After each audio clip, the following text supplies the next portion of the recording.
ಪ್ರಸ್ತುತ ನ್ಯೂಸ್ನ ವಿಶೇಷ ಕಾರ್ಯಕ್ರಮಕ್ಕೆ ಸ್ವಾಗತ. ನಾನು ಬಶೀರ್ ಅಡ್ಯನಡಕ. ಒಂದೇ ಏಟಿಗೆ ಹೊಡೆದು ಬಿಸಾಡಲು ಇರಾನ್ ಏನು ವೆನಿಜುವೆಲಾ ಅಲ್ಲ. ಅಮೆರಿಕ ಮತ್ತು ಇಸ್ರೇಲಿಗೆ ಭಯಪಡಲು ಇರಾನಿನ ಆಡಳಿತ ಏನೋ ಸೌದಿ ಆಡಳಿತ ಅಲ್ಲ, ಅದು ಜೋರ್ಡಾನೋ ಪಾಕಿಸ್ತಾನವೋ ಅಲ್ಲ. ಹಾಗೆ ನಮ್ಮ ಸೋ ಕಾಲ್ಡ್ ವಿಶ್ವಗುರುವಿನ ಆಡಳಿತವೂ ಅಲ್ಲ, ಅದು ಅಲಿ ಖಮೇನಿಯ ಇರಾನ್. ಆಯತುಲ್ಲಾ ಸೈಯದ್ ಅಲಿ ಖಮೇನಿಯ ಆಡಳಿತ ದಶಕಗಳ ಕಾಲ ಕಟ್ಟಿ ಬೆಳೆಸಿದ ಇರಾನ್. ಅದು ಇಸ್ಲಾಮಿಕ್ ಕ್ರಾಂತಿಯ ದೇಶ. ಅದು ಯಾರ ಮುಂದೆಯೂ ತಲೆಬಾಗಿಲ್ಲ, ಸ್ವಾಭಿಮಾನವನ್ನ ಬಿಟ್ಟುಕೊಟ್ಟಿಲ್ಲ, ಹೋರಾಟದಿಂದ ಹಿಂದೆ ಸರಿದಿಲ್ಲ. ಖಮೇನಿಗಳು ಇರಾನಿನಲ್ಲಿ ಮಾಡಿದ್ದೇನು ಅಂತ ಪ್ರಶ್ನೆ ಮಾಡ್ತಾ ಇದ್ರಲ್ಲ, ಅವರ ಸಾಧನೆ ಏನು ಅಂತ ಕೇಳ್ತಾ ಇದ್ರಲ್ಲ, ಅವರಿಗೆ ಈಗ ಉತ್ತರ ಸಿಕ್ಕಿರಬಹುದು ಅಂತ ಅನಿಸ್ತಾ ಇದೆ.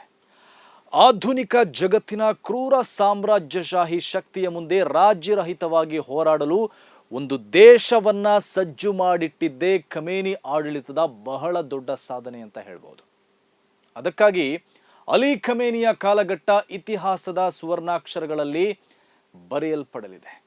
ಭಯಾನಕ ಯುದ್ಧ ಶುರುವಾಗಿ ಈಗಾಗಲೇ 6 ದಿನಗಳು ಕಳೆಯಿತು. ಇರಾನನ್ನ ಕಟ್ಟಿಹಾಕಲು ಅವರಿಂದ ಸಾಧ್ಯ ಆಯ್ತಾ? ರಣರಂಗದಲ್ಲಿ ಈಗಲೂ ಇರಾನ್ ಕೈ ಮೇಲಾಗೇ ಇದೆ. ಇರಾನನ್ನ ಒಂದೇ ವಾರದಲ್ಲಿ ಹೊಡೆದು ಹಾಕ್ಬೋದು ಅಂತ ಅಮೆರಿಕ ಅಂದುಕೊಂಡಿತ್ತೋ ಏನೋ. ಹೆಚ್ಚಂದ್ರೆ 4-5 ವಾರ ಅಂತ ಅಮೆರಿಕ ಮತ್ತು ಇಸ್ರೇಲ್ ಲೆಕ್ಕ ಹಾಕಿತ್ತು. ದೊಡ್ಡ ತಲೆಗಳು ಉರುಳಿದ್ರೆ ಇರಾನ್ ಶರಣಾಗುತ್ತೆ ಅಂತಾನೂ ಅವರು ಭಾವಿಸಿದ್ರು. ಸುಲಭದಲ್ಲಿ ಇರಾನಿನ ಆಡಳಿತವನ್ನ ಮಾರ್ಪಾಡು ಮಾಡಿ ನಮ್ಮ ಕೈಗೊಂಬೆ ಸರ್ಕಾರ ರಚಿಸಬಹುದು ಎಂಬ ಕನಸಿನಲ್ಲಿದ್ರು. ಅದಕ್ಕಾಗಿ ಮೊದಲಿಗೆ ಹೇಡಿಗಳಂತೆ ದಾಳಿ ಶುರು ಮಾಡಿದ್ರು. ಆರಂಭದಲ್ಲೇ ಖಮೇನಿ ಮತ್ತು ಟಾಪ್ ಲೀಡರ್ಗಳನ್ನೇ ಕೊಂದು ಹಾಕಿದ್ರು. ಇನ್ನೇನು ಇರಾನ್ ಶರಣಾಯಿತು ಅಂತ ಭಾವಿಸ್ಕೊಂಡಿದ್ರು. ಆದರೆ ಅಲ್ಲಾಗಿದ್ದೇ ಬೇರೆ. ಇಡೀ ವಿಶ್ವವೇ ನಿಬ್ಬೆರಗಾಗುವಂತೆ 2 ಬಲಾಢ್ಯ ಸಾಮ್ರಾಜ್ಯಶಾಹಿ ಶಕ್ತಿಯ ಮುಂದೆ, 2 ಬೃಹತ್ ಸೇನಾ ಶಕ್ತಿಯ ಮುಂದೆ ಇರಾನ್ ಸೆಟ್ಟದು ನಿಂತಿದೆ. ಸಾಮ್ರಾಜ್ಯಶಾಹಿ ದಾಳಿಕೋರರಿಗೆ ಇರಾನ್ ಮೂತೋಡ್ ಜವಾಬ್ ಕೊಟ್ಟಿದೆ. ಅಲ್ಲಿ ಇರಾನ್ ಶರಣಾಗುವ ಸಾಧ್ಯತೆಯೇ ಕಂಡು ಬರ್ತಾ ಇಲ್ಲ. ಅಲ್ಲಿ ಇರಾನ್ ಕೈ ಮೇಲಾಗುವ ಸಾಧ್ಯತೆಯೇ ಕಂಡು ಬರ್ತಾ ಇದೆ. ದೊಡ್ಡ ಶೈತಾನ್ ಅಮೆರಿಕ ಮತ್ತು ಸಣ್ಣ ಶೈತಾನ್ ಇಸ್ರೇಲ್ ಮುಂದೆ ಇರಾನ್ ತಲೆಬಾಗುವ ಮಾತೇ ಇಲ್ಲ ಅಂತ ಖಮೇನಿ ಹೇಳಿದ್ರು. ಅವರು ನಮ್ಮ ಮೇಲೆ ದಾಳಿ ನಡೆಸಿದ್ರೆ ಅವರನ್ನ ಮಣ್ಣು ಮುಕ್ಕಿಸ್ತೇವೆ ಅಂತಾನು ಖಮೇನಿ ತಿಂಗಳ ಹಿಂದೆ ವಾರ್ನಿಂಗ್ ಕೊಟ್ಟಿದ್ರು. ಅದೀಗ ನಿಜವಾಗ್ತಾ ಇದೆ. ಸುಪ್ರೀಂ ಲೀಡರ್ ಖಮೇನಿ ಮತ್ತು ಇರಾನ್ ಸರ್ಕಾರ ಮತ್ತು ಸೇನೆಯ ದೊಡ್ಡ ದೊಡ್ಡ ತಲೆಗಳೇ ಉರುಳಿದ್ರು. ಇರಾನ್ ಒಂದು ಸ್ಟೆಪ್ ಕೂಡ ಹಿಂದೆ ಇಟ್ಟಿಲ್ಲ. ಹಿರಿಯ ತಲೆಗಳೇ ಹತ್ಯೆಯಾದರೂ ದೇಶವನ್ನ ಮುನ್ನಡೆಸುವ ಸರ್ಕಾರ ಈಗಲೂ ಗಟ್ಟಿಯಾಗಿಯೇ ಇದೆ. ಇರಾನ್ ಪ್ರಭುತ್ವ ಈಗಲೂ ಬಲಾಢ್ಯವಾಗಿದೆ. ಇರಾನಿನ ಇಸ್ಲಾಮಿಕ್ ರೆವಲ್ಯೂಷನರಿ ಗಾರ್ಡ್ ಸೇನೆ ಮಾಡು ಇಲ್ಲವೇ ಮಡಿ ಎಂಬಂತೆ ಹೋರಾಟಕ್ಕೆ ನಿಂತಿದೆ. ಇರಾನಿನ ಮಿಸೈಲ್ಗಳು ಇಸ್ರೇಲ್ ಮತ್ತು ಗಲ್ಫ್ ದೇಶಗಳ ಅಮೆರಿಕ ಸೇನಾ ನೆಲೆಗಳನ್ನ ಸೀಳಿ ಹಾಕ್ತಾ ಇದೆ. ಒಂದೇ ವಾರದ ಯುದ್ಧದಲ್ಲಿ ಇರಾನ್ ವಿರುದ್ಧ ಅಮೆರಿಕ ಬಸವಳೆದಿದೆ. ಯುದ್ಧಕ್ಕೆ ಅಮೆರಿಕ ಮಾಡ್ತಾ ಇರುವ ಖರ್ಚು ಹೈರಾಣ್ ಮಾಡಿಬಿಟ್ಟಿದೆ. ಅದರ ಜೊತೆ ಇರಾನಿನ ಮಿಸೈಲ್ ತಡೆಯುವ ಪ್ರಯತ್ನದಲ್ಲಿ ಅಮೆರಿಕ ಸಾವಿರಾರು ಕೋಟಿಯನ್ನ ಕಳೆದುಕೊಳ್ತಾ ಇದೆ. ನಿಮ್ಗೊಂದು ಲೆಕ್ಕ ಹೇಳ್ತೀನಿ ಕೇಳಿ.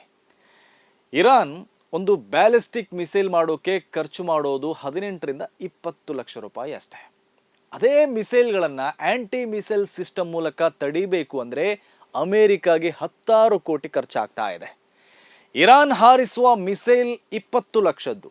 ಅದೇ ಮಿಸೈಲ್ ತಡೆಯಲು ಅಮೆರಿಕ ಹಾರಿಸುವ ಆಂಟಿ ಮಿಸೈಲ್ 35 ಕೋಟಿ ರೂಪಾಯಿದು. ಎಲ್ಲಿಯ 20 ಲಕ್ಷ, ಎಲ್ಲಿಯ 35 ಕೋಟಿ ರೂಪಾಯಿ? ಹೀಗೆ ಯುದ್ಧ ರಂಗದಲ್ಲಿ ಅಮೆರಿಕ ಬಸವಳಿದು ಹೋಗಿದೆ. ಇನ್ನು ಅಷ್ಟು ಖರ್ಚು ಮಾಡಿದ್ರು ಇರಾನಿನ ಎಲ್ಲಾ ಮಿಸೈಲ್ಗಳನ್ನ ತಡೆಯೋಕೆ ಅವರಿಂದ ಸಾಧ್ಯ ಆಗ್ತಾ ಇಲ್ಲ. ಇರಾನಿನ ಸೂಪರ್ಸಾನಿಕ್ ಮಿಸೈಲ್ಗಳು ರೈಡರ್ಗೆ ಸಿಗದೆ ತನ್ನ ಟಾರ್ಗೆಟ್ಗಳನ್ನ ಧ್ವಂಸ ಮಾಡಿ ಹಾಕಿದೆ. ಹೀಗೆ ಆದ್ರೆ ಮುಂದಿನ 10 ದಿನಗಳ ಬಳಿಕ ವಾರ್ ಮಾಡೋದು ಕಷ್ಟ ಅಂತ ಪೆಂಟಗಾನ್ ಟ್ರಂಪ್ಗೆ ಎಚ್ಚರಿಕೆ ನೀಡಿದೆ. ಒಂದು ವೇಳೆ ಅಮೆರಿಕವು ಇರಾನ್ ಮೇಲೆ ಇನ್ನು 10 ದಿನಗಳ ಕಾಲ ದಾಳಿಯನ್ನ ಮುಂದುವರೆಸಿದರೆ ಅಮೆರಿಕದ ನಿರ್ಣಾಯಕ ಕ್ಷಿಪಣಿಗಳ ದಾಸ್ತಾನು ಕಡಿಮೆಯಾಗಬಹುದು ಅಂತ ಟ್ರಂಪ್ಗೆ ಪೆಂಟಗನ್ ಎಚ್ಚರಿಕೆ ನೀಡಿರುವುದಾಗಿ ಅಲ್ ಜಜೀರಾ ವರದಿ ಮಾಡಿದೆ. ಅಮೆರಿಕದ ದಾಸ್ತಾನಿನಲ್ಲಿರುವ ಕೆಲವು ಶಸ್ತ್ರಾಸ್ತ್ರಗಳು, ತಡೆ ಹಿಡಿಯುವ ಕ್ಷಿಪಣಿಗಳು ಬೇಗನೆ ಖಾಲಿಯಾಗಬಹುದು ಅಂತ ಹೇಳಲಾಗ್ತಾ ಇದೆ. ಇನ್ನೊಂದೆಡೆ ಇರಾನ್ ಬಳಿ ಸದ್ಯಕ್ಕಂತೂ ಮುಗಿಯದ ಮಿಸೈಲ್ಗಳ ದೊಡ್ಡ ಸಂಗ್ರಹವೇ ಇದೆ. ಒಂದೆರಡಲ್ಲ, 100 ಅಲ್ಲ, ಸಾವಿರಾರು ಮಿಸೈಲ್ಗಳು ಇರಾನ್ ಭೂಮಿಯ ಅಡಿಯಲ್ಲಿ ಕ್ಷಿಪಣಿ ನಗರವನ್ನೇ ನಿರ್ಮಿಸಿಟ್ಟಿರುವುದು ಈಗ ಬೆಳಕಿಗೆ ಬಂದಿದೆ. ಅದರಲ್ಲಿ ಲಾಂಗ್ ರೇಂಜಿನ ಹೈಪರ್ಸಾನಿಕ್ ಮಿಸೈಲ್ಗಳು ಕೂಡ ಇದೆ. ಅವು ಶತ್ರುಗಳಿಗೆ ದೊಡ್ಡ ಮಟ್ಟದಲ್ಲಿ ಹಾನಿ ಮಾಡುವಷ್ಟು ಶಕ್ತಿ ಹೊಂದಿದೆ. ಅಲ್ಲದೆ ಇರಾನ್ ಕಡಿಮೆ ಸಮಯದಲ್ಲಿ 100 ಮಿಸೈಲ್ಗಳನ್ನು ನಿರ್ಮಿಸಲು ಶಕ್ತವಾಗಿದೆ. ಹೀಗಾಗಿ ಯುದ್ಧ ರಂಗದಲ್ಲಿ ಇರಾನನ್ನ ಮಣಿಸೋಕೆ ಯಾರಿಗೂ ಅಷ್ಟು ಸುಲಭದಲ್ಲಿ ಸಾಧ್ಯವಿಲ್ಲ ಅನ್ನೋದು ಈಗ ಜಗತ್ತಿಗೆ ಅರಿವಾಗಿದೆ. ಇರಾನ್ ತಾಕತ್ತು ಎಂತಹದ್ದು ಅನ್ನೋದು ಗೊತ್ತಾಗ್ತಾ ಇದೆ. ಇರಾನಿಗೆ ತಾಕತ್ತು ಇರೋದಕ್ಕೆ ಅದು 10ಕ್ಕೂ ಅಧಿಕ ದೇಶಗಳ ಮೇಲೆ ಏಕಕಾಲಕ್ಕೆ ದಾಳಿ ಮಾಡ್ತಾ ಇದೆ. ಈಗಲೂ ಇರಾನಿನ ದಾಳಿ ಏನು ಕಡಿಮೆಯಾಗಿಲ್ಲ. ಅದಕ್ಕೆ ಮತ್ತಷ್ಟು ದೇಶಗಳು ಸೇರ್ಪಡೆಯಾಗ್ತಾನೆ ಇದೆ. ಇವತ್ತು ಇರಾನ್ ಟರ್ಕಿಗೂ ಹೊಡೆದಿದೆ. ಅಲ್ಲಿರುವ ನ್ಯಾಟೋ ಪಡೆಯ ಏರ್ ಡಿಫೆನ್ಸ್ ಸಿಸ್ಟಮ್ಗೆ ಇರಾನ್ ಮಿಸೈಲ್ ಅಟ್ಯಾಕ್ ಮಾಡಿದೆ. ಇರಾನ್ ಇನ್ನೂ ತುಂಬ ದಿನಗಳ ಕಾಲ ಯುದ್ಧ ಮಾಡಲು ಅಣಿಯಾಗಿ ನಿಂತಿದೆ. ಅಷ್ಟು ಸುದೀರ್ಘ ಯುದ್ಧಕ್ಕೆ ಖಮೇನಿ ಆಡಳಿತ ಇರಾನನ್ನ ಸಜ್ಜು ಮಾಡಿಯೂ ಇಟ್ಟಿದೆ. ಜಾಗತಿಕವಾಗಿ ಎಷ್ಟೇ ರೆಸ್ಟ್ರಿಕ್ಷನ್ ಇದ್ರೂ ಇರಾನ್ ತನ್ನೊಳಗೆ ಮಿಸೈಲ್ ಮತ್ತು ಡ್ರೋನ್ಗಳನ್ನು ಡೆವಲಪ್ಮೆಂಟನ್ನು ಮಾಡಿತ್ತು. ಇಂತಹ ಒಂದು ದಿನ ಬಂದೇ ಬರುತ್ತೆ ಅಂತ ಗೊತ್ತಿದ್ದೆ ಅವರು ಯುದ್ಧಕ್ಕೆ ರೆಡಿಯಾಗಿದ್ದರು. ಸಾಮ್ರಾಜ್ಯಶಾಹಿಗಳ ಮುಂದೆ, ಜಿಯೋನಿಸ್ಟರ ಮುಂದೆ ಶರಣಾಗದೆ ಹೋರಾಡಲು ಬೇಕಾದಂತಹ ಶಕ್ತಿಯನ್ನು ಅವರು ಸಂಪಾದಿಸಿಟ್ಟಿದ್ದರು. ಅದೀಗ ಇರಾನ್ ಸಹಾಯಕ್ಕೆ ಬಂದಿದೆ.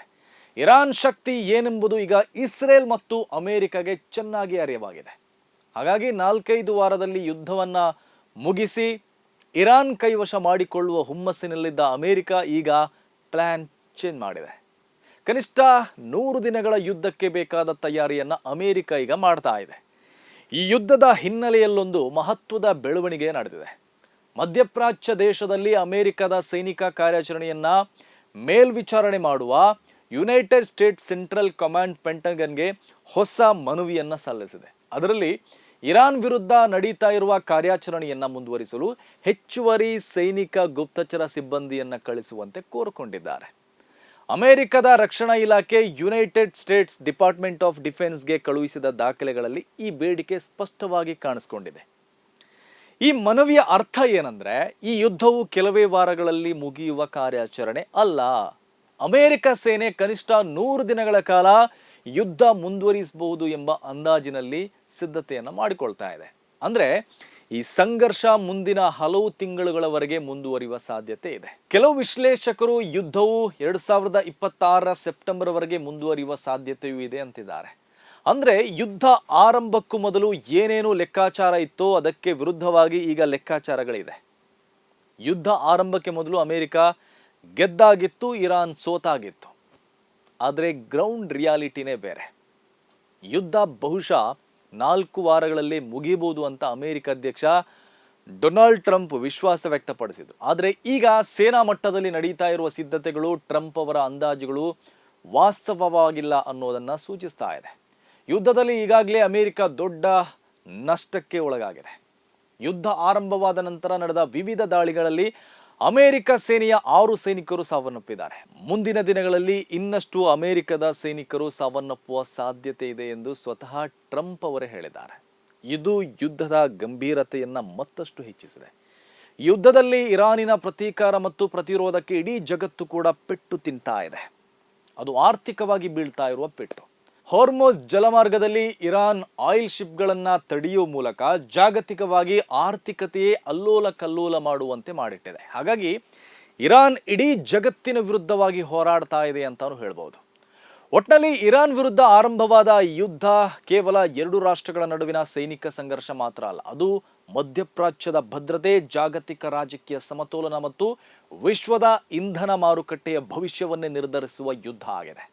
ಇದೀಗ ವಿಶ್ವದ ಎಲ್ಲಾ ರಾಷ್ಟ್ರಗಳ ಗಮನ ಈ ಯುದ್ಧದ ಮೇಲೆ ಕೇಂದ್ರೀಕೃತ ಆಗಿದೆ. ಮುಂದಿನ ದಿನಗಳಲ್ಲಿ ಈ ಸಂಘರ್ಷ ಇನ್ನಷ್ಟು ವಿಸ್ತರಿಸಬಹುದೇ ಅಥವಾ ರಾಜತಾಂತ್ರಿಕ ಮಾತುಕತೆಗಳ ಮೂಲಕ ಶಾಂತಿಯ ದಾರಿ ಕಂಡುಕೊಳ್ಳಬಹುದೇ? ಈ ಪ್ರಶ್ನೆಗಳ ಉತ್ತರವನ್ನ ಕಾಲವೇ ಉತ್ತರ ನೀಡಬೇಕಾಗಿದೆ. ಆದರೆ ಒಂದು ಸಂಗತಿ ಮಾತ್ರ ಸ್ಪಷ್ಟ ಆಗಿದೆ. ಮಧ್ಯಪ್ರಾಚ್ಯದಲ್ಲಿ ಆರಂಭವಾದ ಈ ಹೊಸ ಯುದ್ಧವು ಇನ್ನೂ ದೀರ್ಘ ಕಥೆಯನ್ನ ಬರೆಯಲು ಬಾಕಿ ಇದೆ. ಯಾಕಂದ್ರೆ ಮಧ್ಯಪ್ರಾಚ್ಯದ ಆಕಾಶದಲ್ಲಿ ಮತ್ತೆ ಯುದ್ಧದ ಕತ್ತಲೆ ಮೋಡಗಳು ಗಟ್ಟಿಯಾಗ್ತಾ ಇದೆ. ಇರಾನ್ ವಿರುದ್ಧ ಅಮೆರಿಕ ಮತ್ತು ಇಸ್ರೇಲ್ ಆರಂಭಿಸಿರುವ ಸೈನಿಕ ಕಾರ್ಯಾಚರಣೆ ಈಗ ಕೇವಲ ಒಂದು ಸೀಮಿತ ದಾಳಿಯಾಗಿ ಉಳಿದಿಲ್ಲ. ಅದು ದಿನೇ ದಿನೇ ವಿಸ್ತರಿಸ್ತಾ ಇರುವ, ದೀರ್ಘಕಾಲ ಮುಂದುವರಿಯಬಹುದಾದ ಯುದ್ಧದ ರೂಪ ಪಡೀತಾ ಇರುವಂತೆ ಕಾಣ್ತಾ ಇದೆ. ಇದು ಇವತ್ತಿನ ಪ್ರಸ್ತುತ ನ್ಯೂಸ್ ವಿಶೇಷ. ಸುದ್ದಿಗಳ ವಸ್ತುನಿಷ್ಠ ವಿಶ್ಲೇಷಣೆಗಾಗಿ ನೋಡ್ತಾ ಇರಿ ಪ್ರಸ್ತುತ ನ್ಯೂಸ್.